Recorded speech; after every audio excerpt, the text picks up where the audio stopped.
Even in purely non-religious terms, homosexuality represents a misuse of the sexual faculty. It is a pathetic little second-rate substitute for reality, a pitiable flight from life. As such, it deserves no compassion, it deserves no treatment as minority martyrdom, and it deserves not to be deemed anything but a pernicious sickness. That's from Time magazine in 1966, when I was 3 years old. And last year, the President of the United States came out in favor of gay marriage.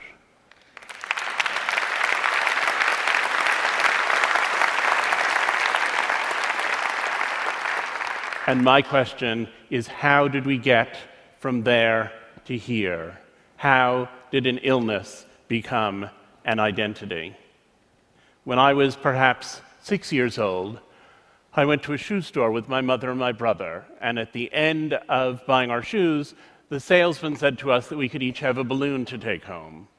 My brother wanted a red balloon, and I wanted a pink balloon. My mother said that she thought I'd really rather have a blue balloon, but I said that I definitely wanted the pink one, and she reminded me that my favorite color was blue. The fact that my favorite color now is blue, but I'm still gay, is evidence of both my mother's influence and its limits.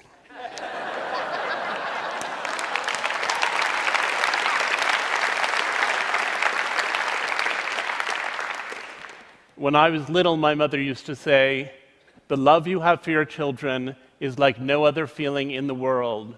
And until you have children, you don't know what it's like." And when I was little, I took it as the greatest compliment in the world that she would say that about parenting my brother and me. And when I was an adolescent, I thought, but I'm gay, and so I probably can't have a family. And when she said it, it made me anxious. And after I came out of the closet, when she continued to say it, it made me furious. I said, "I'm gay, that's not the direction that I'm headed in, and I want you to stop saying that." About 20 years ago, I was asked by my editors at the New York Times Magazine to write a piece about deaf culture. And I was rather taken aback. I had thought of deafness entirely as an illness. Those poor people, they couldn't hear, they lacked hearing, and what could we do for them? And then I went out into the deaf world. I went to deaf clubs. I saw performances of deaf theater and of deaf poetry. I even went to the Miss Deaf America contest in Nashville, Tennessee, where people complained about that slurry Southern signing.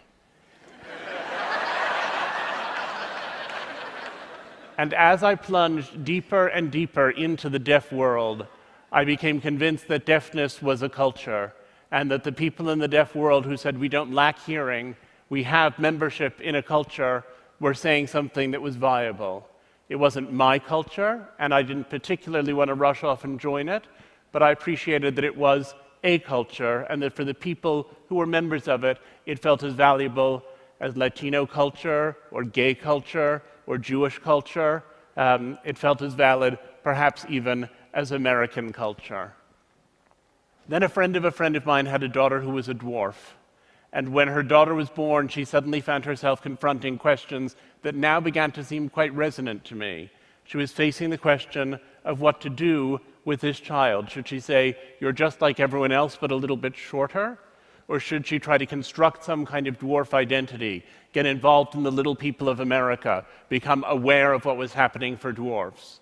And I suddenly thought, most deaf children are born to hearing parents. Those hearing parents tend to try to cure them. Those deaf people discover community somehow in adolescence. Most gay people are born to straight parents. Those straight parents often want them to function in what they think of as the mainstream world, and those gay people have to discover identity later on. And here was this friend of mine looking at these questions of identity with her dwarf daughter, and I thought, there it is again, a family that perceives itself to be normal with a child who seems to be extraordinary.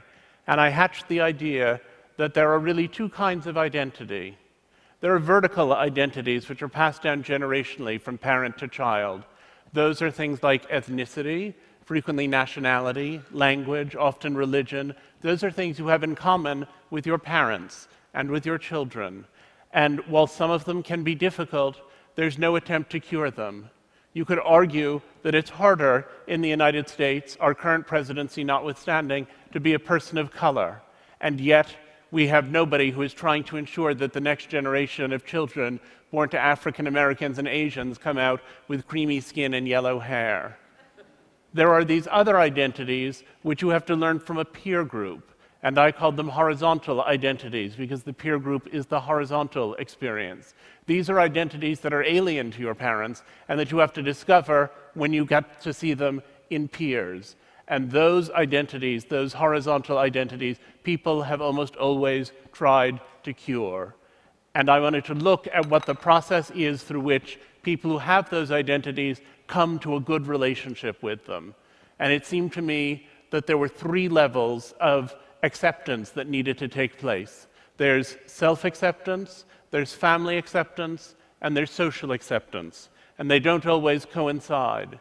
And a lot of the time, people who have these conditions are very angry because they feel as though their parents don't love them, when what actually has happened is that their parents don't accept them. Love is something that ideally is there unconditionally throughout the relationship between a parent and a child. But acceptance is something that takes time. It always takes time. One of the dwarfs I got to know was a guy named Clinton Brown.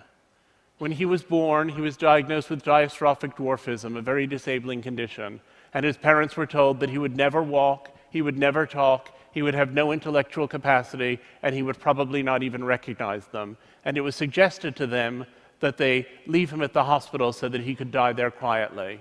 And his mother said she wasn't going to do it, and she took her son home, and even though she didn't have a lot of educational or financial advantages, she found the best doctor in the country for dealing with diastrophic dwarfism, and she got Clinton enrolled with him, and in the course of his childhood, he had 30 major surgical procedures. And he spent all this time stuck in the hospital while he was having those procedures, as a result of which he now can walk.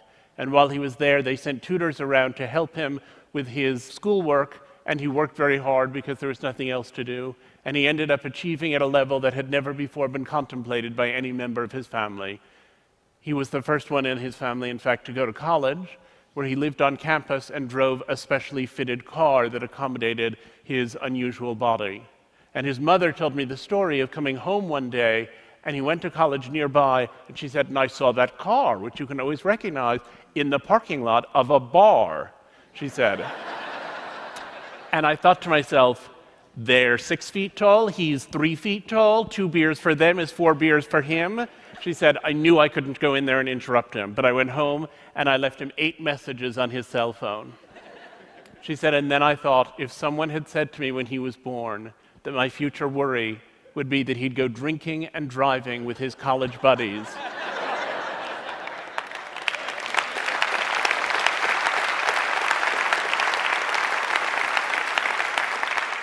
and I said to her, what do you think you did that helped him to emerge as this charming, accomplished, wonderful person?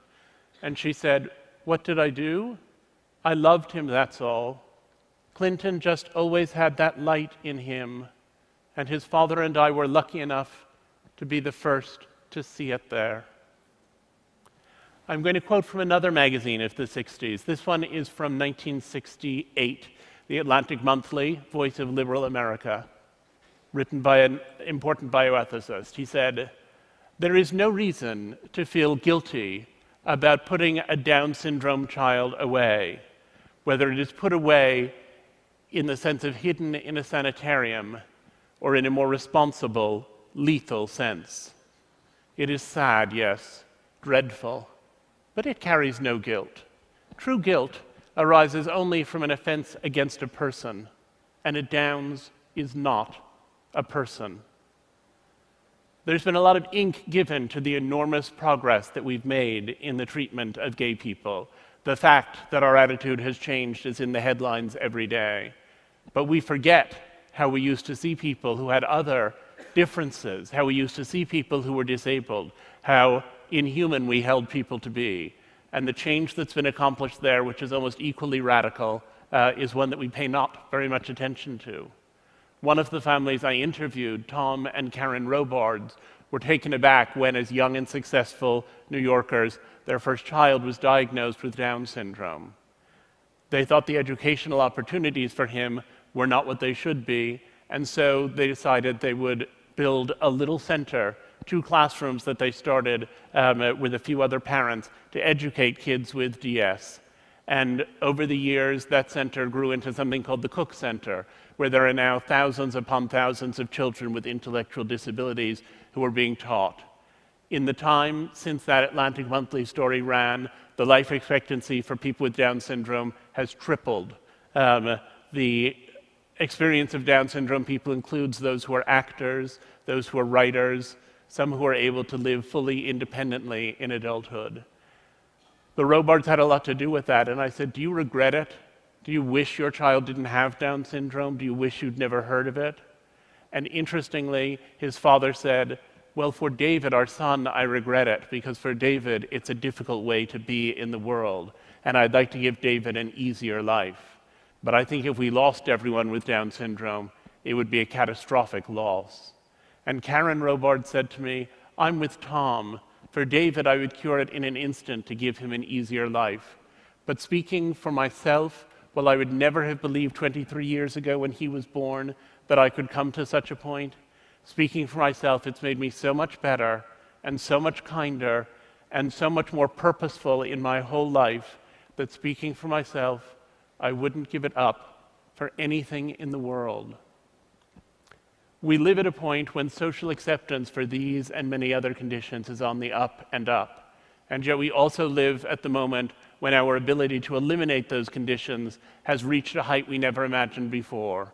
Most deaf infants born in the United States now will receive cochlear implants, which are put into the brain and connected to a receiver, and which allow them to acquire a facsimile of hearing and to use oral speech.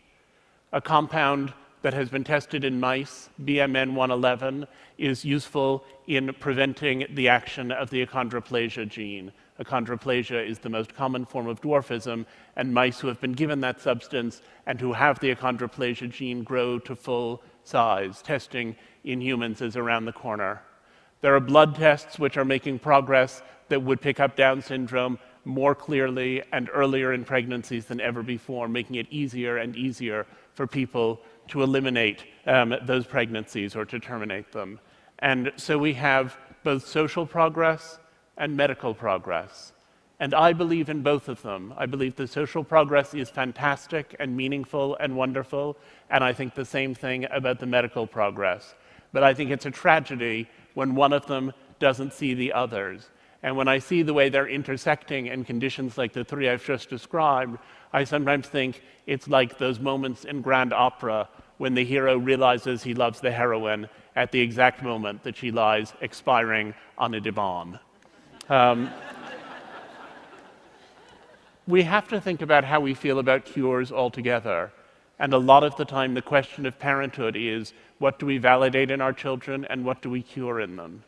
Jim Sinclair, a prominent autism activist, said, when parents say, I wish my child did not have autism, what they're really saying is, I wish the child I have did not exist, and I had a different, non-autistic child instead. Read that again. This is what we hear when you mourn over our existence. This is what we hear when you pray for a cure, that your fondest wish for us is that someday we will cease to be, and strangers you can love will move in behind our faces. It's a very extreme point of view, but it points to the reality that people engage with the life they have, and they don't want to be cured, or changed, or eliminated. They want to be whoever it is that they've come to be. One of the families I interviewed for this project was the family of Dylan Klebold, who was one of the perpetrators of the Columbine massacre.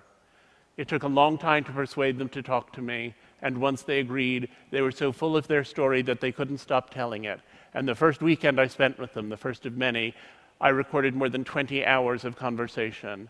And on Sunday night, we were all exhausted. We were sitting in the kitchen. Sue Klebold was fixing dinner. And I said, if Dylan were here now, do you have a sense of what you'd want to ask him? And his father said, "I sure do. I'd want to ask him what the hell he thought he was doing." And Sue looked at the floor, and she thought for a minute. And then she looked back up and said, "I would ask him to forgive me for being his mother and never knowing what was going on inside his head." When I had dinner with her a couple of years later, one of many dinners that we had together, she said, "You know, when it first happened, I used to wish that I had never married, that I had never had children. If I hadn't gone to Ohio State and crossed paths with Tom, this child wouldn't have existed and this terrible thing wouldn't have happened. But I've come to feel that I love the children I had so much that I don't want to imagine a life without them. I recognize the pain they cause to others, for which there can be no forgiveness, but the pain they cause to me, there is," she said. "So while I recognize that it would have been better for the world if Dylan had never been born, I've decided that it would not have been better for me." I thought it was surprising how all of these families had all of these children with all of these problems that they mostly would have done anything to avoid, and that they had all found so much meaning in that experience of parenting. And then I thought, all of us who have children love the children we have with their flaws. If some glorious angel suddenly descended through my living room ceiling and offered to take away the children I have and give me other, better children, more polite, funnier, nicer, smarter, I would cling to the children I have and pray away that atrocious spectacle. And ultimately, I feel that in the same way that we test flame-retardant pajamas in an inferno to ensure they won't catch fire when our child reaches across the stove, so these stories of families negotiating these extreme differences reflect on the universal experience of parenting, which is always that sometimes you look at your child and you think, where did you come from? It turns out that while each of these individual differences is siloed, there are only so many families dealing with schizophrenia, there are only so many families of children who are transgender, there are only so many families of prodigies who also face similar challenges in many ways. There are only so many families in each of those categories. But if you start to think that the experience of negotiating difference within your family is what people are addressing, then you discover that it's a nearly universal phenomenon. Ironically, it turns out that it's our differences and our negotiation of difference that unite us. I decided to have children while I was working on this project, and many people were astonished and said, "But how can you decide to have children in the midst of studying everything that can go wrong?" And I said, "I'm not studying everything that can go wrong. What I'm studying is how much love there can be even when everything appears to be going wrong." I thought a lot about the mother of one disabled child I had seen, severely disabled child who died through caregiver neglect. And when his ashes were interred, his mother said, "I pray here for forgiveness for having been twice robbed, once of the child I wanted, and once of the son I loved." And I figured it was possible then for anyone to love any child if they had the effective will to do so. So my husband is the biological father of 2 children with some lesbian friends in Minneapolis. I had a close friend from college who'd gone through a divorce and wanted to have children, and so she and I have a daughter, and mother and daughter live in Texas. And my husband and I have a son who lives with us all the time, of whom I am the biological father, and our surrogate for the pregnancy was Laura, the lesbian mother of Oliver and Lucy in Minneapolis. So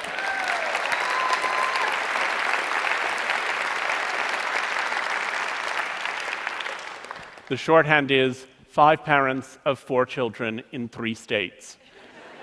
And there are people who think that the existence of my family somehow undermines or weakens or damages their family.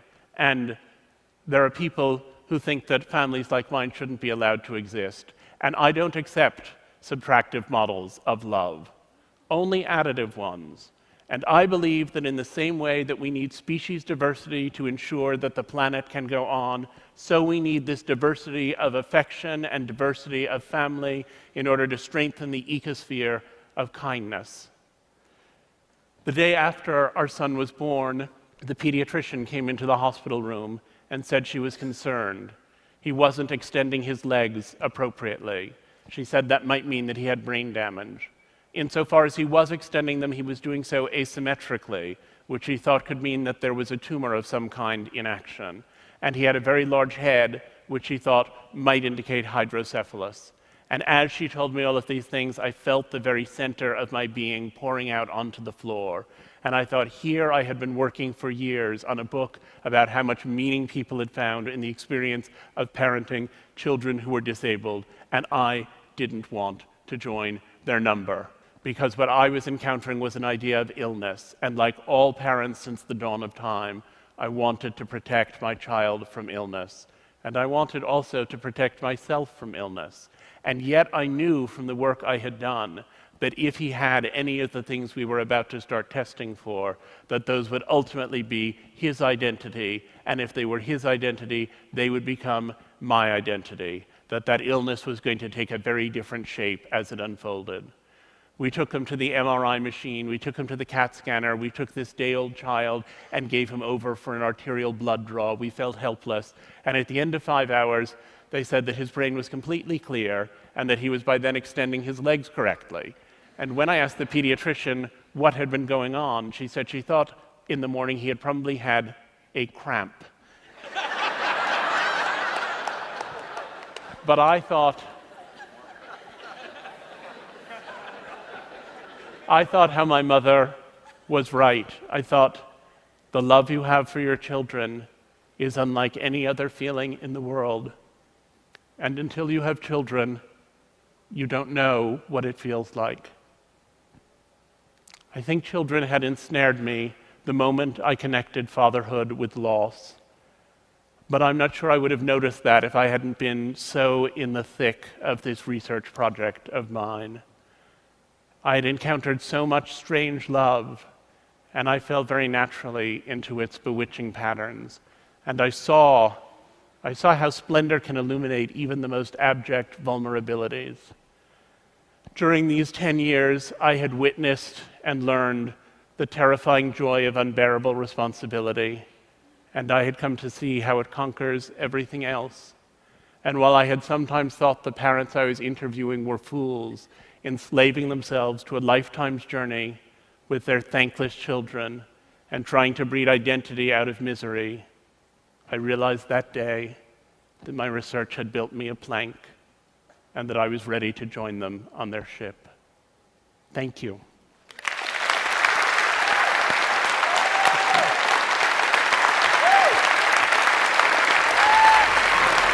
Thank you.